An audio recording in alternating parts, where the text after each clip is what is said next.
इन विषयों से विचलित नहीं होना है। देखो, सबके जीवन में कोई ना कोई कष्ट आता ही है।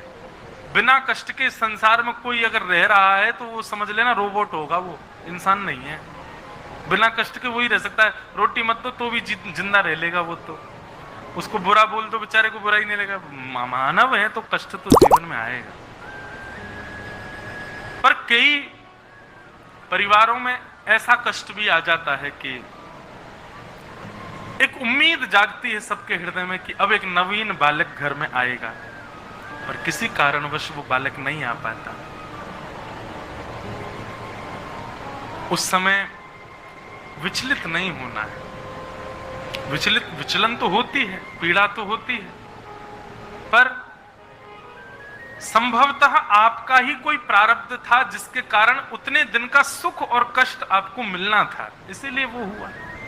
इसलिए उससे विचलित मत हो। और बल्कि ऐसा भाव भी रख सकते हैं कि शायद वो बालक अभी अपने किसी अधूरे कार्य को पूर्ण करने के लिए वापस गया है, पुनः आएगा। ठाकुर जी से प्रार्थना करो। मुझे कष्ट तब होता है जब कोई व्यक्ति इन बातों पर ठाकुर जी को कोस देता है कि ऐसा क्यों करते हैं ठाकुर जी। नहीं, भगवान का स्वभाव नहीं। ऐसे ऐसे जीवन होते हैं बंधुओं, आप कभी झांक करके देखिए संसार में, आपको लगेगा कि भगवान इतना बुरा कैसे कर सकते हैं। पर बात ये नहीं है कि इतना बुरा भगवान ने किया, बात ये है कि कथाओं के माध्यम से आपको समझाया जा रहा था ये मत करो, ये गलत है। और उस व्यक्ति को भी उसके पूर्व जन्म में समझाया गया होगा कि ऐसा मत करो, नहीं तो भोगना पड़ेगा, इस जन्म में नहीं तो अगले जन्म में। और जब अगले जन्म में वो व्यक्ति भोगता है, सब लोग भगवान को कोसते हैं कि नाथ आप ऐसा। भगवान उस समय कहते हैं अरे पगले, इसका पूर्व जन्म उठा के देख, इसने क्या किया। एक बार एक सर्प पड़ा था बीच से कटा हुआ, और बहुत सारे कीड़े उसको खा रहे थे, लेकिन सर्प मरा नहीं था। वहीं से श्रीमद वल्लभाचार्य जी महाराज जा रहे थे। वल्लभाचार्य जी महाराज ने जैसे देखा सर्प बेचारा कटा हुआ पड़ा है, इसको कितने सारे कीड़े खा रहे हैं, वल्लभाचार्य जी महाराज ने हाथ में जल लिया और सर्प को अपने भजन के बल से उसकी पीड़ा का निवारण करने वाले थे। तभी भगवान प्रकट हो गए और प्रकट होकर के बोले, हे महाप्रभु जी क्या कर रहे हैं आप। बोले मुझे इसका कष्ट नहीं देखा जा रहा, मैं इसका कष्ट दूर कर रहा हूं। ठाकुर जी बोले नहीं, आपको अभी कष्ट दिख रहा है, लेकिन इसके पूर्व रिवर्स में जाके देखो। बोले क्या है रिवर्स में। तो भगवान कहते हैं ये पूर्व जन्म में गुरुजी थे, ये जो है सर्प, और ये जितने चेंटी इनको खा रही हैं कीड़ा, ये सब इनके चेला थे। बोले तो इन्होंने क्या किया। बोले इन्होंने केवल और केवल मठ मंदिर बनाने के लिए और केवल खूब सारी दक्षिणा ऐंठने के लिए ही शिष्य बनाए थे, इनका कल्याण करने के लिए इनको शिष्य नहीं बनाया। और उसकी गति ये हुई कि मृत्यु के बाद वो सारे शिष्य भी इनके नरक में गए और ये गुरुजी भी नरक में गए। महाशिष्यों ने जाकर के जब देखा हम नरक में, हमने तो गुरुजी से दीक्षा ली थी, फिर नरक कैसे आ गए। बोले गुरुजी की भावना अच्छी नहीं थी। बाद में अपने कर्मों की गति के कारण वही गुरुजी ये सर्प बन के आए हैं, और इनके समस्त शिष्य इनसे बदला लेने के लिए ये कीड़े मकोड़े बन के आए हैं। और आज ये सब अपने पूर्व जन्म का बदला ले रहे हैं इनसे, उनको नोच नोच के खा रहे हैं। बोले तुम्हारी वजह से अधोगति हुई हमारी। तो आप किसी पर दया करो, ये अच्छा है, परंतु आप उसके लिए ठाकुर जी को नहीं कोस सकते। आपने ऐसा क्यों किया, इसके साथ ऐसा क्यों किया, क्योंकि आप रिवर्स में जाके नहीं देख सकते। ठाकुर जी को सब पता है। भीष्म पितामह कहते हैं मुझसे ज्यादा पापी तो ये कौरव हैं, इनको आपने एक एक बाण में मरवा दिया और मेरे शरीर में एक सैकड़ों बाण, क्या इतना बड़ा पापी हूं ठाकुर जी में। और रही बात आपके कर्मों की गति, मुझे आज समझ में आ गई। ठीक है, मुझे 100 जन्मों की याद है, मैंने कोई पाप नहीं किया, 100 जन्मों तक मैंने कोई पाप नहीं किया, फिर इतना कष्ट आपने मुझे कैसे दे दिया। भगवान मुस्कुरा करके बोले भीष्म पितामह तुम्हें 100 जन्मों की याद है। बोले हाँ। 101वां जन्म याद नहीं है तुमको। भीष्म पितामह बोले मतलब। बोले तुम्हें क्या लगता है 100 ही जन्म हुए तुम्हारे अभी तक। भगवान ने 101वें जन्म का दृश्य दिखाया भीष्म पितामह।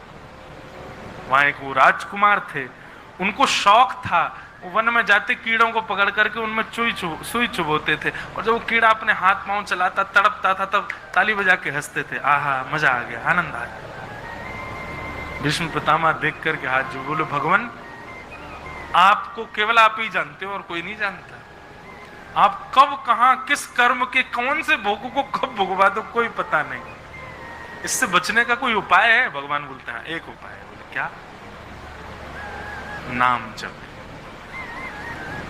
जितना जप करोगे उतने जल्दी जल्दी आपके प्रारब्ध जो हैं वो खत्म नहीं होते, कम हो जाते हैं।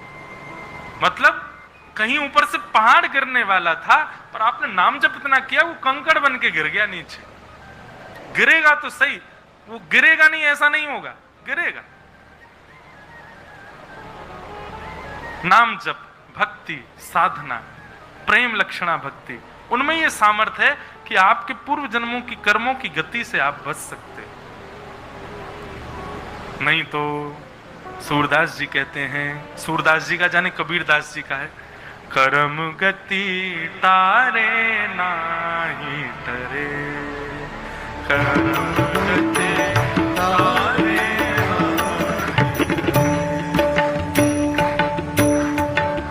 केवल एक में सामर्थ्य है कर्म की गति को टारने की, और वो है केवल और केवल नाम जप, हरिस्मरण, हरिस्मृति सर्व विपद विमोक्षणम।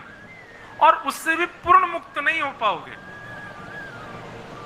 पूर्ण मुक्त तो तभी हो पाओगे जब ठाकुर जी बहुत ही रीझ जाएं। नहीं तो बस इतना हो पाएगा कि पत्थर कंकड़ में परिवर्तित हो जाएगा, विशाल बाण एक कांटे में परिवर्तित हो जाएगा, सारी हड्डी टूटने की जगह एक आध टूट जाएगी। इससे ज्यादा आप नहीं बच पाओगे। और यह भी तब जब संत अनुग्रह कर दे, नाम जब आप पर कृपा कर दे, तभी हो सकता है। तो भगवान ने उत्तरा के बालक की रक्षा की, और वही बालक कालांतर में जन्म लिए, और वही कौन बने? परीक्षित। अच्छा, अब यहां पर एक लीला हुई। जैसे ही भगवान ने उत्तरा के बालक की रक्षा की तो ब्रह्मास्त्र नष्ट हो गया आकाश में। तो सब लोग ठाकुर जी की जय जयकार कर रहे हैं, द्वारिकाधीश की जय, हमारे कृष्ण कन्हैया लाल की जय, बोले नंद के लाला की जय। भगवान बोले अरे अरे अरे क्या कर रहे हो आप लोग? बोले आपकी जय जयकार कर रहे हैं, आपने बालक की रक्षा की, उत्तरा की रक्षा की। भगवान बोले मैं हिला अपने स्थान से? मैं तो जहां खड़ा था वहीं खड़ा हूं, मैंने तो कुछ किया ही नहीं। और ये ब्रह्मास्त्र आकाश में नष्ट हो गया, इसका मतलब क्या है? भाई जरूरी नहीं है सब जगह मैं ही रक्षा करता हूं। कई बार व्यक्ति का भजन, व्यक्ति का नैष्ठिक व्रत, व्यक्ति की तपस्या, व्यक्ति के द्वारा किए गए जप अनुष्ठान उसकी रक्षा करते हैं। इसमें मेरा बल नहीं है। ताली बजानी है, जय जयकार करनी है तो उत्तरा की करो, क्योंकि उत्तरा के भजन बल ने उसकी रक्षा की। ये भगवान का स्वभाव है। कैसा स्वभाव है? अमानिना, स्वयं करके भी दूसरों को श्रेय प्रदान कर देते हैं। किया ठाकुर जी नहीं है, बचाया ठाकुर जी नहीं है, पर हीरो किसको बना रहे हैं? बोले उत्तरा के भजन बल ने उसकी रक्षा की है। यही ठाकुर जी हमारे साथ करते हैं। हमारी जरा सी करनी से कुछ अच्छा हो जाए, अरे भैया तुम्हारी वजह से हो गया, हम बाहर से तो नहीं नहीं नहीं भगवान कृपा। अंदर ही अंदर क्या सोच रहे हैं?